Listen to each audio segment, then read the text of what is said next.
Oui, c'est vrai, hein, et j'en parle souvent avec mes connaissances créateurs de contenu, etc.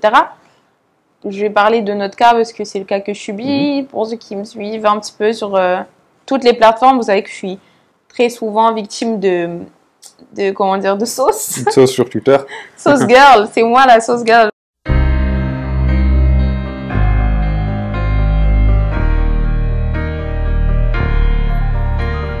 Bonjour tout le monde, j'espère que vous allez bien. Aujourd'hui, dans la fenêtre bien-être, on a une invitée assez spéciale.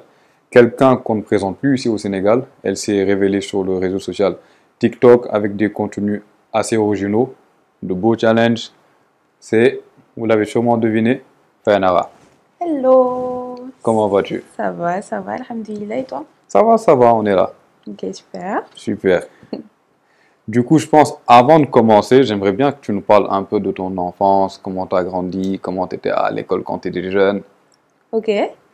Bon, j'ai grandi. En fait, il faut savoir que je suis arrivée en France à 4 ans. D'accord?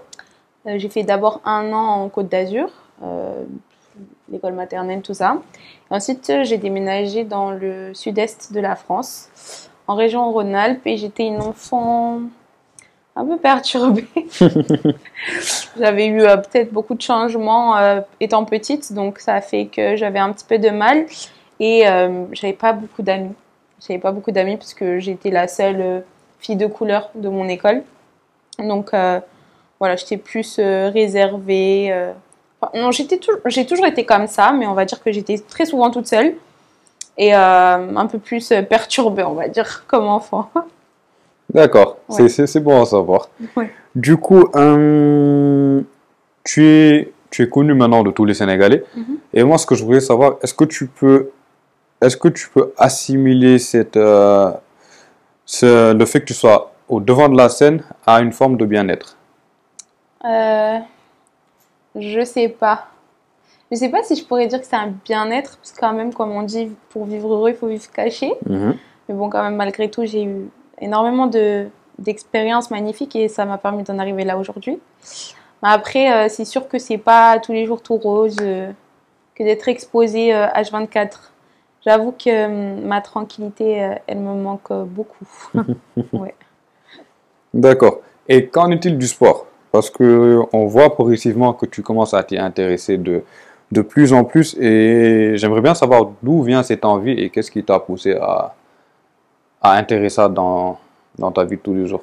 Bon, j'ai toujours aimé le sport. J'ai fait de la natation, du tennis, de l'équitation, du basket. J'ai tout fait. Franchement, j'ai fait plein de sports étant petite et j'ai jamais été vraiment régulière, mais j'ai toujours aimé ça. Même à l'école, j'avais des très bonnes notes en sport et tout. Et mais c'est grâce à toi que je me suis intéressée au fitness parce qu'il m'a pas trop laissé le choix en Ah ouais, fait. ah ouais. Ouais, vraiment. Et ça m'a trop plu.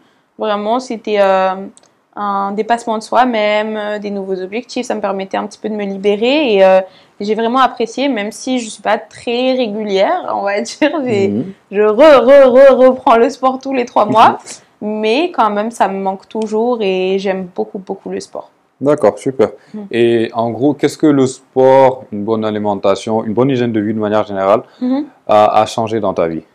Ah, ça change énormément de choses, même en termes de performance, parce qu'actuellement j'ai un emploi du temps très chargé et je sais que le sport a un énorme impact sur ma capacité à gérer en fait tous mes rendez-vous même au long de la journée, parce que je sais que je dois dormir pour avoir de l'énergie, je dois bien manger pour avoir de l'énergie et du coup ça a forcément un impact et aussi ça réduit un petit peu mon taux de stress parce que ça me permet Exactement. d'évacuer et de tout donner à la salle dès qu'il y a un truc qui va pas. Je sais que je vais m'entraîner et qu'après ça passera quoi.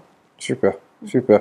Et comment tu fais pour jongler entre l'école, le digital, l'entrepreneuriat? Comment tu arrives à te créer un...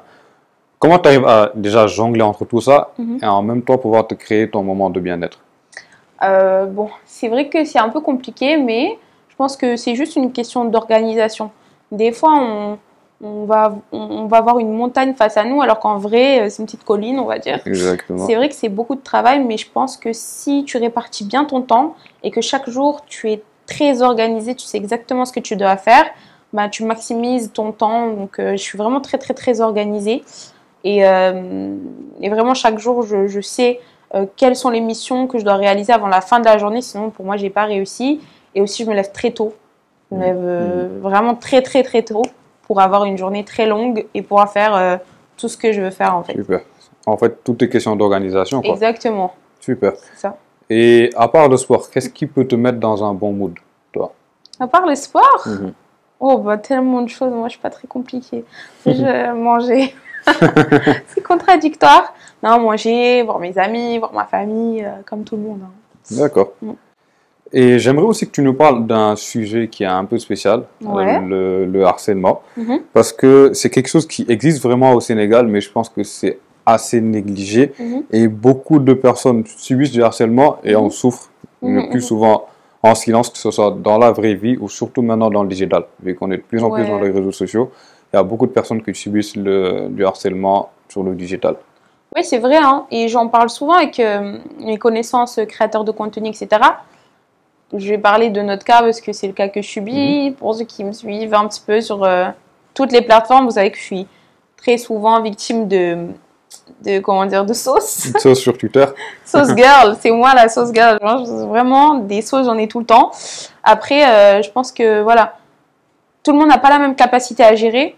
Alhamdulillah, je suis quelqu'un qui relativise beaucoup, mais ça peut avoir des répercussions horribles sur la santé mentale. Ça mène au suicide. Et je pense qu'il y a beaucoup de personnes qui banalisent ça. Et surtout au Sénégal, il y a vraiment cet effet de masse. Sur Twitter, bon, ça existe de base, mais même sur les réseaux sociaux, comme TikTok, il m'arrive parfois de supprimer un commentaire. Pas que je n'accepte pas la critique, mais plutôt que il y a cet effet de masse qui va se créer autour de ce commentaire. Et une personne qui, à la base, n'allait même pas critiquer cette vidéo, va prendre malin plaisir à faire comme les autres, en fait. Parce que bah voilà, ils voient un truc méchant, bah tiens, je vais suivre, je vais me moquer, en oubliant souvent que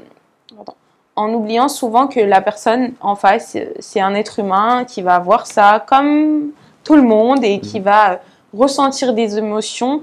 Donc, ce serait bien d'avoir peut-être une limitation ou d'arrêter en fait de banaliser le harcèlement sur une seule personne. Je vois quand même des gens qui se battent pour ça, mais sinon, quoi, même si on n'est pas d'accord avec une personne, on peut lui exprimer son avis sans l'insulter, insulter toute sa famille, insulter son intégrité en tant que telle. Enfin, voilà, je trouve ça beaucoup trop banalisé et c'est beaucoup trop facile parce que ça s'arrête souvent qu'aux écrans. Franchement, moi, je me suis jamais fait critiquer dans la vraie vie. J'ai jamais vu quelqu'un qui vient, qui me dit ouais, je t'aime pas. Jamais j'ai eu ça de ma vie. Donc, encore une fois, c'est facile. C'est vraiment parce que c'est derrière l'écran et que la personne n'est pas en face de toi. La personne ne va jamais oser dire ça dans la vraie vie. Donc voilà, je conseille aux personnes victimes de harcèlement si elles voient que ça les touche trop, de couper, de se déconnecter. Parce que c'est pas ça la vraie vie. Comme je viens de le dire, j'ai jamais reçu de critique dans la vraie vie. Donc ça veut bien dire que la réalité est tout autre. Donc je conseillerais vraiment de se déconnecter. Et aussi, pour toutes celles et ceux qui veulent se lancer un peu sur les réseaux, sachez que c'est vraiment le mauvais côté. C'est vraiment, faut s'y attendre. Aujourd'hui, on peut t'aduler comme demain, on peut te détester. Moi, c'est ce qui m'arrive tous les 2 mois. J'ai un good buzz. Fainara, la meilleure, la sauveuse du pays, tout ça. Et puis après demain, tout le monde me déteste. Tout le monde me déteste. Puis après demain, oh machallah. Enfin bref, ça m'arrive tous les 2 mois. Donc ne vous attendez à rien. Ne vous attendez à rien, c'est comme ça. Les gens vous aiment, vous détestent, vous aiment, vous détestent. Et ce sera comme ça. Mais ne banalisez pas. C'est très très grave. Et j'ai plusieurs fois franchement hésité à porter plainte contre certaines personnes. J'ai des petits screens que je garde au chaud de personnes qui s'acharnent un petit peu. Et quand l'envie me prendra, j'hésiterai pas à porter plainte. Parce qu'en vrai, je suis très gentille, mais je pense qu'il y a certains actes quand même qui doivent être punis. Parce que l'incitation à la haine, l'acharnement surtout, ça devrait quand même être puni face à la justice en fait. Je pense qu'il faudra à un moment que les gens commencent, les gens qui sont victimes d'harcèlement sur les réseaux, qui commencent à aller voir la justice. Je pense que ça pourra permettre de freiner un peu ça. Les choses, Mais surtout qu'on a une cybercriminalité qui est là et c'est vraiment des crimes, enfin c'est puni. Hein. Exactement. Donc franchement, un beau jour, vous pouvez bien faire, je parle aux harceleurs là, pouvez bien commenter tout ce que vous voulez, mais rien n'empêche à la personne de porter plainte. Et les conséquences, elles sont quand même lourdes parce que vous avez un casier judiciaire, vous devez rembourser, enfin, vous devez payer des dommages, ouais, indemniser. Donc, faites attention aussi. Et voilà. Wow. D'accord. Et je pense pour finir, si tu pouvais faire un retour dans le passé, il y a 5 ans par exemple, et te donner des conseils à toi-même, quels conseils te donnerais-tu? Il y a 5 ans, j'avais 17 ans. Ah, ça me fait bizarre. J'ai l'impression que j'étais une autre personne. Alors, je me serais dit de toujours être un petit peu têtue comme je suis là, dans le sens où j'ai eu beaucoup de culot, mais aujourd'hui je suis contente parce que ça a payé. Peut-être de beaucoup plus relativiser, d'être plus accrochée à ma foi, parce que je pense que j'ai mis beaucoup de temps à comprendre l'importance de la pratique religieuse, même si j'ai toujours été croyante. C'est quand vraiment ma spiritualité s'est mise en place que j'ai changé complètement ma vision des choses et que j'ai réussi à aller beaucoup mieux. Et aussi restreindre mon cercle parce que j'ai eu beaucoup trop d'amis. J'ai eu trop d'amis, j'ai trop fait confiance. Et voilà, ça ne veut pas dire que les gens sont méchants, mais c'est la vie. Écoutez, c'est un peu chacun pour soi et faut arrêter d'être trop gentil. Tu peux avoir des connaissances, parler avec les gens, mais ne fais pas d'eux des amis pour juste un acte de bonté. Ça veut rien dire en fait.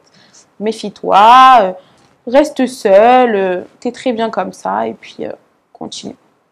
Super, voilà. Super. Bon, en tout cas, merci d'être venu dans la fenêtre bien-être et on te souhaite plein de bonnes choses pour la suite. Et merci à toi, Ibra, et moi aussi, je te souhaite plein de bonheur merci beaucoup. Pour la suite, Inch'Allah. Merci beaucoup. Allez, au revoir. Ciao, ciao.